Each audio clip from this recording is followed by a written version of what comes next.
100 கோடி ஒரு ஆளு வாங்குறாங்கன்னா சாதாரண ஒரு மனுஷன் கிட்ட கேட்டா கூட 100 கோடி வாங்குற இல்ல புதுசா விட்டுட்டு வேற தொழிலுக்கு போறேன்னு கேட்டா பயப்படுவானா இல்லையா?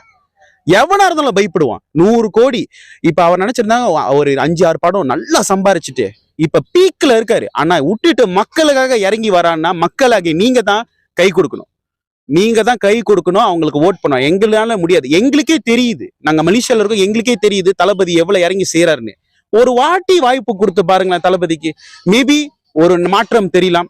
ஏன்னா தளபதி மாதிரி ஒரு மனுஷன் அவர் எல்லாத்தையும் விட்டுட்டு வராரு மக்களுக்காக. மக்கள் நீங்க கை கொடுக்க மறந்துடாதீங்க.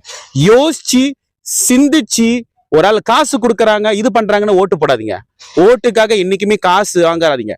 வாங்குறீங்களா இது அது உங்களோட விருப்பம். ஆனா யோசிச்சு மக்களாகி நான் சொல்றேன், யோசிங்க. ஓட்டு போடும் போது யோசிச்சு ஓட்டு போடுங்க. இன்னும் 5 வருஷத்துல கண்டிப்பா தமிழ்நாடு வேற லெவல்ல இருக்கும். அது உங்க கையில இருக்கு. தேங்க்யூ.